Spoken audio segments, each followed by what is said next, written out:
Hi hello friends, welcome back to our YouTube channel Gautami అభిరుచులు. అందరూ ఎలా ఉన్నారండి? బాగున్నారని అనుకుంటున్నాను. నేను కూడా బాగున్నాను. ఇవాళ ఎంతో క్రిస్పీ అండ్ సూపర్ టేస్టీగా చికెన్ సమోసాలను మన ఇంట్లో ఈజీగా ఎలా ప్రిపేర్ చేయాలో చూద్దామండి. అలాగే నా రెసిపీస్ కనుక మీకు నచ్చినట్లయితే తప్పకుండా సబ్స్క్రైబ్ చేసుకోవడం మర్చిపోకండి ఫ్రెండ్స్. ఇక సమోసా ప్రిపరేషన్ చూద్దాం. ముందుగా మిక్సింగ్ బౌల్లో 250 గ్రామ్స్ అంటే 2 కప్స్ వరకు మైదా పిండిని తీసుకుంటున్నానండి.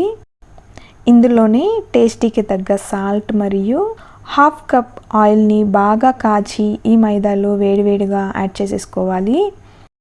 ఇలా వేడి ఆయిల్ని వేసి కలపడం వలన సమోసాలు క్రిస్పీగా ఉంటాయండి. ఆయిల్ వేడి మీద పోసాం కాబట్టి ఫస్ట్ స్పూన్తో ఇలా కలుపుకున్న తర్వాత కొద్దిగా వాటర్ని యాడ్ చేసుకుంటూ చపాతీ ముద్ద కన్నా కూడా కొంచెం టైట్గా కలుపుకుంటే సరిపోతుందండి. మరీ పూరీ పిండిలా కలుపుకోకుండా చూడండి, ఈ విధంగా ఉంటే సరిపోతుంది. ఇలా కలిపి పక్కనుంచండి. ఈలోపు సమోసా స్టఫింగ్ ప్రిపరేషన్ చూద్దాం. 400 గ్రామ్స్ వరకు బోన్లెస్ చికెన్ని ఇలా మెత్తగా కైమా చేసి పక్కనుంచానండి. స్టవ్ ఆన్ చేసి 3 స్పూన్స్ వరకు ఆయిల్ని వేస్తున్నాను. ఇందులోనే స్పైస్కి తగ్గ హాఫ్ కప్ సన్నగా తురిమిన పచ్చిమిర్చిని యాడ్ చేసుకుంటున్నాను. అలాగే హాఫ్ కప్ ఉల్లిపాయలను కూడా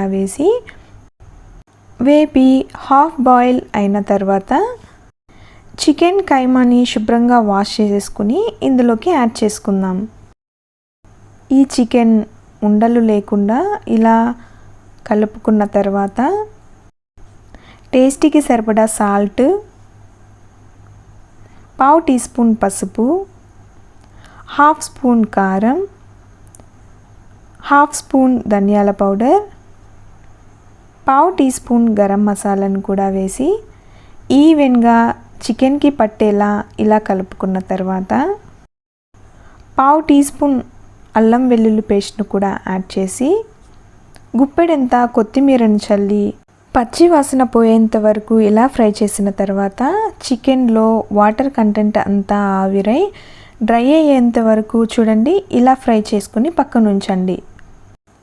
ఇప్పుడు ఫస్ట్ మనం కలిపి ఉంచుకున్న మైదా ముద్దను క్లీన్గా ఉన్న ఫ్లోర్ మీద పెట్టి మనకు సమోసాలు చిన్నవి కావాలా లేదా పెద్దవి కావాలా అన్నది మీకు తగిన సైజులో ప్రిపేర్ చేసుకోండి. నేను మీడియం సైజులో చేసుకుంటున్నానండి. పావు కేజీ మైదా పిండికి 5 ఉండలుగా వచ్చాయి. ఒక మైదా ఉండని తీసుకుని పొడి పిండిని చల్లుకుంటూ చపాతీ కర్రతో ఎంత వీలైతే అంత పలుచగా దిద్దుకోవాలండి. చూడండి, ఇలా ప్రిపేర్ చేసుకున్న తర్వాత ఒక ప్లేట్లోకి తీసుకుందాం. అదేవిధంగా అన్నింటినీ కూడా దిద్దుకుని ప్లేట్లోకి తీసి పక్కన ఉంచండి. ఈ ప్రాసెస్ అంతా అయిన తర్వాత సమోసా స్టఫింగ్ బయట రాకుండా ఉండటం కోసం పొడి మైదా పిండి ఓ పావు కప్ తీసుకొని వాటర్ని పోసి ఇలా తిక్కుగా కలిపి పక్కన ఉంచుకుందాం. నెక్స్ట్ స్టవ్ ఆన్ చేసి నాన్ స్టిక్ దోశ ప్యాన్ని పెట్టాను. హీట్ అయిన తర్వాత మనం ప్రిపేర్ చేసుకున్న మైదా లేయర్ని ఒక్కొక్కటిగా లో ఫ్లేమ్ మీద మరీ ఎక్కువగా కాలనివ్వకుండా ఇలా ఫ్లిప్ చేసుకుంటూ జస్ట్ హీట్ ఎక్కి లైట్ బబుల్స్ వచ్చిన వెంటనే పక్కకు తీసేసుకోవాలి. మరీ ఎక్కువగా కాలితే చపాతీలా అవుతాయి కాబట్టి సమోసా చుట్టిన తర్వాత ఆయిల్లో వదిలితే త్వరగా మాడుతాయి కాబట్టి జాగ్రత్తగా అన్నింటినీ ఇలా ప్రిపేర్ చేసుకుంటే సరిపోతుంది. ఇలా తయారు చేసుకున్న మైదా లేయర్కి ఎడ్జెస్లో స్కేల్తో అయినా లేదా దోశ గరిటెతో అయినా ఇలా యూస్ చేసి ఎడ్జెస్ని కట్ చేసేసుకోవాలి. ఇలా స్క్వేర్ షేప్లోకి కట్ చేసుకుని మరలా రెక్టాంగిల్ షేప్లోకి కట్ చేసుకోవాలి. మీకు సమోసా సైజ్ చిన్నదా పెద్దదా చూసి ఇలా 2 పార్ట్సా లేదా 3 పార్ట్స్గా అయినా ఇలా కట్ చేసేసుకోవాలండి. ఇదే విధంగా అన్నింటినీ ప్రిపేర్ చేసుకున్న తర్వాత ఇప్పుడు మనం మెయిన్ సమోసా ఫోల్డింగ్ చూద్దాం. ఇలా ఫ్రై చేసుకున్న చికెన్ని పక్క నుంచి ఒక మైదా లేయర్ తీసుకొని ఇప్పుడు ఒక ఎడ్జ్ నుంచి మరొక ఎడ్జ్కి ట్రయాంగిల్ షేప్లో మడత పెట్టుకోవాలి. చూడండి, మిడిల్లో గ్యాప్ వచ్చింది కదా, ఈ గ్యాప్లో మనం ఫ్రైడ్ చికెన్ని స్టఫింగ్ చేసి మిగిలిన కార్నర్స్కి కలిపిన మైదా రాసి గ్యాప్స్ లేకుండా ఇలా క్లోజ్ చేసేసుకోవాలి. అంతే, చాలా సింపుల్ అండి. 1కి 2 సార్లు అబ్జర్వ్ చేయండి, చాలా సింపుల్గా సమోసాలను చుట్టేసుకోవచ్చు. ఇలా అన్ని సమోసాలను స్టఫింగ్ చేసి రెడీగా ఉంచుకున్న తర్వాత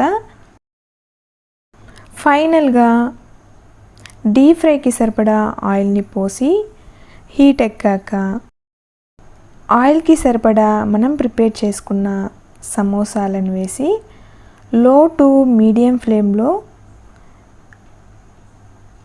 కాల్చుకోవాలి. వన్ సైడ్ ఫ్రై అయిన తర్వాత మరొక సైడ్కి టర్న్ చేసుకుంటూ సమోసా లోపలి వరకు వేగి గోల్డ్ రంగ్ వచ్చేంత వరకు ఫ్రై చేసుకోవాలి. చూడండి ఫ్రెండ్స్, గోల్డ్ రంగులోకి వచ్చాయి కదా, అంతే, మనకు సమోసాలు రెడీ. ఎంతో టేస్టీగా స్ట్రీట్ షాప్ స్టైల్లో కన్నా కూడా ఎంతో హైజీన్గా మన ఇంట్లో కొంచెం ఓపిక తెచ్చుకొని ఇలా కనుక చేసుకున్నామంటే ఎంతో ఇష్టంగా లైక్ చేస్తారండి. ఇలా ఈవినింగ్ స్నాక్స్గా ఓసారి మీరు కూడా తప్పకుండా ట్రై చేయండి. క్రిస్పీగా చాలా చాలా బాగా కుదిరాయండి. టేస్ట్ అదిరిపోయింది. చూసారుగా ఫ్రెండ్స్, నా రెసిపీస్ మీకు నచ్చాయా? అయితే తప్పకుండా సబ్స్క్రైబ్ చేసుకుని లైక్ చేసి మీ ఫ్రెండ్స్ అండ్ ఫ్యామిలీ మెంబర్స్తో కూడా షేర్ చేసుకోండి. మరిన్ని న్యూ టేస్టీ రెసిపీస్తో మళ్ళా కలుద్దాం. Thanks for watching. బాయ్.